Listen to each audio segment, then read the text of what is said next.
Hello hello mes chers chefs, j'innove avec un nouveau format, celui de l'épisode débrief.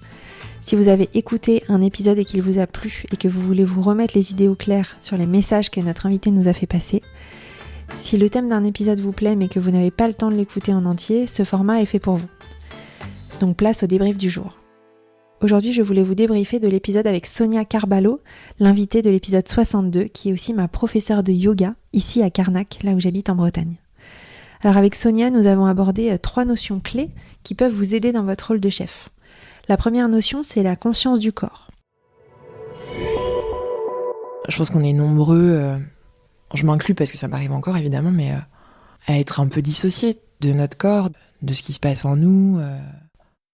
On est souvent dissociés de notre corps, de ce qui se passe dans notre corps, des messages qu'il nous envoie, quand on vit des journées à 1000 à l'heure sans forcément se rendre compte que ce corps, il nous porte tous les jours, qu'il nous envoie des messages et qu'il respire aussi. Et on se dissocie parfois de notre respiration. Donc là, je vous invite à l'instant présent, à cette minute, prendre conscience que vous inspirez et que vous expirez.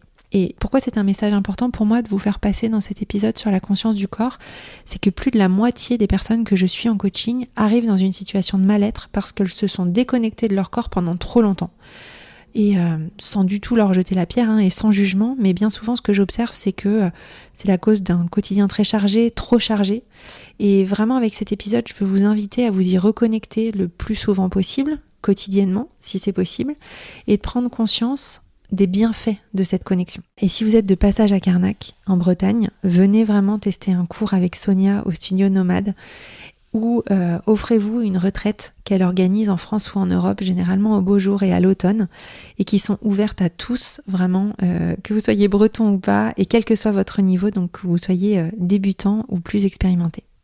La deuxième notion que nous avons abordée avec Sonia, c'est la notion de performance. Et c'est sûrement la raison principale pour laquelle j'ai voulu faire cet épisode. On a ce truc d'auto-sabotage, tu sais, on a fait ça la dernière fois, du coup, il faut qu'on reproduise la même chose et potentiellement, il faut qu'on fasse encore mieux. Pourquoi ? Pourquoi ? Par rapport à qui ? Par rapport à quoi ? Et ça, je vous le dis aussi de temps en temps, il y a personne qui va vous donner une médaille à la fin d'un cours de yoga parce que vous avez fait mieux que votre voisin ou parce que vous avez fait mieux que la semaine dernière. Justement, se défaire de ça, je pense que c'est déjà mettre un pied sur le chemin du yoga. La logique du yoga, ce n'est pas de chercher la performance à tout prix. L'inconfort, oui, le challenge, oui, mais jamais la douleur et jamais dans la comparaison par rapport aux autres, ni même à soi-même.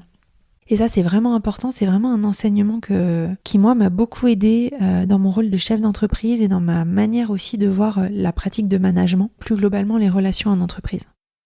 Ça veut dire quoi ? S'extraire de la logique de performance. Ça veut dire qu'on lâche le jugement sur soi, déjà, qu'on lâche aussi le jugement sur les autres. On est juste dans l'instant présent, dans la relation, dans les projets. On essaye de faire de son mieux et d'y prendre du plaisir. Et ça fait vraiment un bien fou. Je vous le disais, moi j'expérimente cette philosophie depuis plus d'1 an, donc à la fois dans des cours de yoga bien sûr avec Sonia, mais aussi dans mon travail. J'ai décidé de me lâcher la grappe et finalement je lâche aussi la grappe des équipes avec lesquelles je travaille. Et ça veut pas du tout dire qu'on ne travaille pas sur nos projets, qu'on n'avance pas sur nos projets ou qu'on a tendance à trop s'écouter. Au contraire, ça veut dire qu'on avance moins dans la douleur, moins dans les obligations, moins en se mettant une pression que personne ne comprend finalement.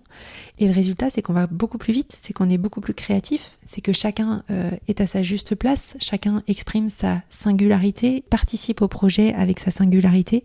Et ça fait vraiment, vraiment, vraiment du bien, j'insiste là-dessus, juste d'arriver dans une équipe et de se dire qu'on ne sera pas jugé, qu'on va pas attendre de nous quelque chose qu'on n'est pas capable de faire, en tout cas à l'instant T, qu'on aurait peut-être été capable de faire il y a quelques jours ou qu'on sera peut-être capable de faire dans quelques jours, mais que là aujourd'hui, non, c'est vraiment au-dessus de nos forces.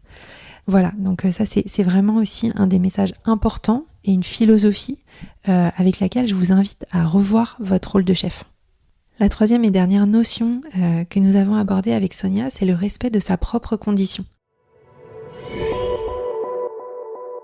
La règle numéro 1, s'il y a des règles à suivre évidemment, c'est respecter sa propre condition.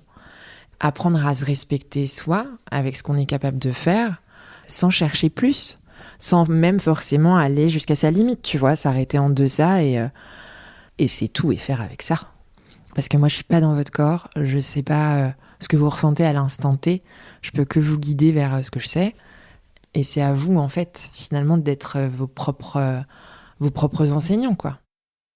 Alors, quand on parle de respecter sa propre condition, ça veut dire respecter son corps, ça veut dire aussi respecter son alimentation, ses rythmes de sommeil, mais c'est aussi souvent respecter son temps, ses conditions de vie, l'environnement dans lequel on travaille. C'est toujours un sujet sur lequel je travaille avec mes clients en coaching, notamment quand ils ont franchi un cap de surmenage ou de dissociation trop fort entre leurs aspirations et la réalité de leur vie.